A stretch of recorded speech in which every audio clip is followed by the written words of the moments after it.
Hello and welcome to the RBG show, a channel where we look into new and retro games. Today's video's topic is why Half-Life Blueshift is a bad DLC.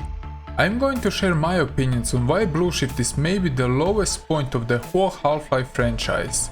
But I want to hear your thoughts about the DLC in the comment section, so we can have a discussion. Just to let you know, in the description is also a link to the previous two videos about Half-Life.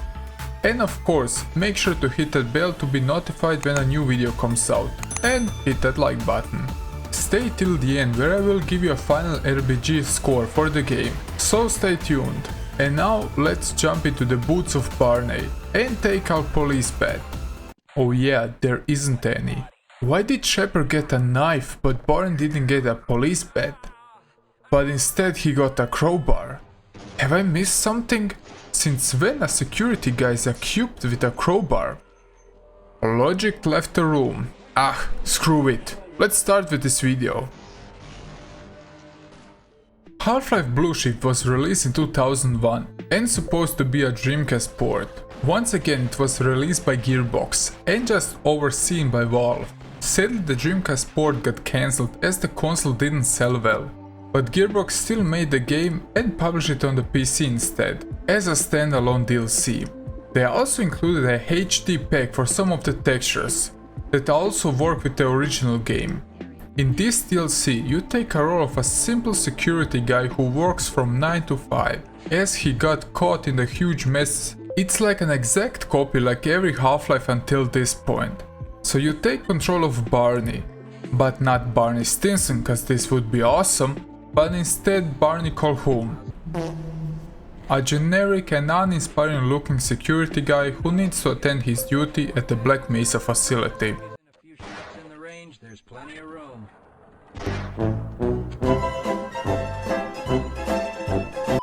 As I don't want to start with the bad things, I'm going to address the few good things the game does. Like in the previous games, you will be stalked again by the G-Men, and I think that's a positive thing. Yeah, now let's talk for real. Blueshift introduced the HD pack. What was a real good feature back in the day, because it was compatible with the previous games. Some complained because they didn't update the existing textures, but changed them completely. So some of the weapons are different, and of course, they were included with the proper sound effects. For me it wasn't a deal breaker, but some of the older fanbase complained. Also, a good thing is that this DLC is like Opposing Force. Once again, it acts like a filler episode to the original Half-Life, and honestly, it doesn't matter if you play first Blueshift or Opposing Force, because you don't spoil yourself anything if you play the other way around.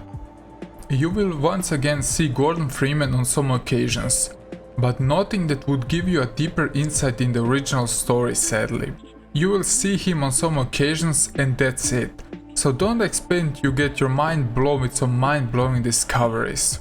Also, a good thing is that Blueshift is once again a Half-Life game. If you catch my drift. So everything you saw in the original game you will see now. The game mechanics are still the same and nothing did change, so you will get your Half-Life fix nevertheless. But now let's talk about the bad parts. Blueshift is just a short and uninspiring DLC. Everything you saw in the previous you will see now, but everything cramped together, and it feels really unnatural how you progress, because you will gather a full arsenal pretty fast, and the game lacks the survival element that the original game has. And I felt the game was too easy. I played it on medium like the other games, but this time the game was much more forgiving, and I was never short on ammo or health. The weapons are the same. Blueshift didn't feature any new weapon or even enemy types, what made the whole thing much worse. Simply to put, I feel like Blueshift is the lowest point of the whole Half-Life franchise. Hypothetically speaking, if Blueshift was a bonus level after beating Half-Life 1, it would be a really nice surprise. Or that they included this DLC in the Game of the Year edition like a bonus. But to release it like a standalone DLC, it landed just short. But if you take a look at this DLC should be a Dreamcast port where the game disc has only 1 GB, it would be acceptable in my opinion. As I said in the previous videos, which link is down below, how great the tutorial section is of opposing force. Well, Shift is totally in the other direction. It feels very bland. The story is just meh. I can't say I was entertained. So let's tackle the story. You will get the same train ride as you saw in the original game. You will need to equip yourself with a body armor like the original game. But now you will not have a PCV or HCV suit, but now just a body armor. So you can't recharge your suit like in the previous two games, but only pick up armor. So once again everything goes to shit and you need to find a way out. You hear there is a scientist who can help you to teleport yourself out of the Black Mesa facility. So you fight your way through the same levels you already saw in the previous games to find him. After finding the scientist, you need to help him to restore the energy for the teleport machine and teleport out of the Black Mesa. And that's it, no plot twist, no nothing. And yeah, you visit again the Xen levels for a small chunk of the game, but you will see nothing that contributes to the story. One more thing to add, how the enemy placement was really cheap. You will find yourself often judged by headcrabs because they were put in some locations you can't predict to avoid them. Well, I know that it gives the game somehow a spooky and horror element to it. But nope, I disagreed, because it's complete bullshit. If they were put from time to time in some spaces where you can't avoid them, okay, but they overdone it.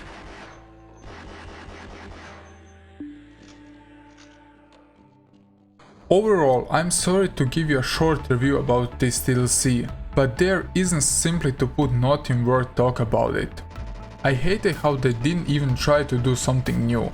They simply put the same things you saw before, mix them up, add a new few puzzle levels and push the game out. The graphics were like in the previous games, plus the few HD textures. The weapons are even less compared to the original game. The music was generic and nothing was memorable. So, to give you a final verdict, if you should play this game. It's tough to say, as Half-Life had a huge impact in the game industry, and this game will give you some other perspective on the original, but the DLC landed just short. Still, I would recommend you to play it because you will beat it in around 2 to 3 hours. What is a bit short, but give it a try. I was surprised how Gearbox did a great job with opposing force. But why was this game so bland? I simply don't know. So my final score for this game is 5 out of 10. And that's only because it is still a Half-Life game.